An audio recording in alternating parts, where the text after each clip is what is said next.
Durgapur union 1 নং Durgapur union চৌড়াটারি 924 নম্বর প্লেয়ারের 0 পয়েন্টে রাত 2:30টার দিকে আসাম থেকে আনা ইন্ডিয়ান বিএসএফ আসাম। আসসালামু আলাইকুম প্রিয় দর্শক, স্বাগতম আরও একবার SMS টিভির নতুন ইন্টেলিজেন্ট নিউজে। বর্তমানে ইন্ডিয়ার সাথে আমদানি ও রপ্তানি পুরোপুরি বন্ধ রয়েছে ইন্ডিয়ানে, কিন্তু দেখুন ইন্ডিয়ার এই আমদানি রপ্তানি কিছুদিন বন্ধ হওয়াতে এদের হাহাকার শুরু হয়ে গেছে। এরা এখন ঠিকমতো খেতে পারতেছে না, অভাব অনটন শুরু হয়ে গেছে। কিন্তু এখন কি করতেছে এরা, ইন্ডিয়ান থেকে সারা বছর বলছে বাংলাদেশ থেকে অনুপ্রবেশকারী ইন্ডিয়া যাচ্ছে, আর এখন দেখুন কিভাবে ইন্ডিয়ান অনুপ্রবেশকারী বাংলাদেশে ঢুকতেছে এবং ঢুকানোর চিন্তাধারা করতেছে। বাংলাদেশের বর্ডারের সাথে এই রাজ্যগুলি বাংলাদেশের উপরে নির্ভরশীল হয়ে চলে। এই দৃশ্যটি হচ্ছে লালমনিরহাট দুর্গাপুর ইউনিয়নের। ইন্ডিয়ার থেকে অনুপ্রবেশকারী বাংলাদেশে পাঠানোর চিন্তাধারা করতেছে, প্রতিদিনই এভাবে চলতেছে। কিন্তু আজকে তুলে এনেছে আমাদের ইন্টেলিজেন্স টিম এই রিপোর্টটি।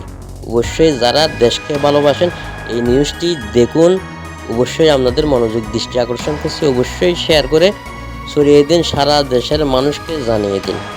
কে কোথা থেকে দেখতেছেন এই পুরো নিউজটি দেখার অনুরোধ করছি, অবশ্যই বিস্তারিত তাদের মুখ থেকে শুনুন। থেকে নিয়ে আসছে কিছু লোক, এখানে হলো মহিলার 6 জন, পুরুষ 6 জন, বাচ্চা একটা, ছোট বাচ্চা একটা। রাইতের 3টের দিকে বাংলাদেশে এটা ঢুকিয়ে দিয়েছিল। ঢুকিয়ে দেওয়ার পরে বাংলাদেশের বিএসএফ এবং সাধারণ মানুষ এরা মেন প্লেয়ারের এখানে আসি দেখে তো ওরা মানুষ পুশ করাইছে, করার পরে তারপরে এরা সবাই মিলিয়ে ওদের 0 পয়েন্টে রাখছে।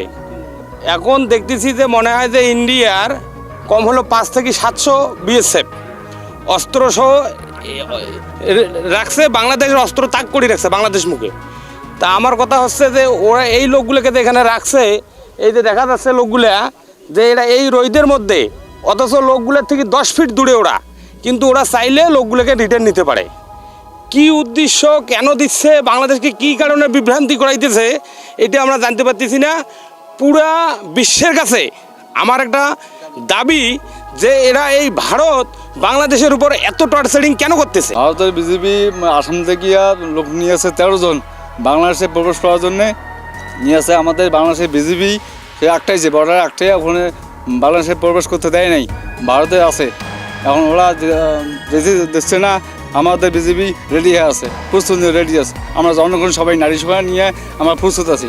ভারতের 6 জন পুরুষ এবং 6 জন মহিলা, একটা 8 মাসের বাচ্চা সহ কিছু লোককে এখানে পাঠিয়েছে। কিন্তু এখানে উদ্দেশ্য হচ্ছে, আমার মনে হয় ভারত এখানে একটা ষড়যন্ত্র করতেছে। যেহেতু লালমনিরহাট বিমানবন্দর আমাদের চালু হতে যাচ্ছে, এটা তাদের জন্য একটা হুমকি। তারা এই ইস্যুতে যাতে এটা করতে না পারে এই উদ্দেশ্যে তারা এইরকম একটা ছলনা করতেছে, যাতে যে কোনোভাবে একটা এই বাংলাদেশের সাথে একটা ব্যাঘাত দ্বন্দ্ব সৃষ্টি করা যায়। তার মূলত এই পরিকল্পনায় তারা এই ইস্যুতে এগিয়ে আসতেছে।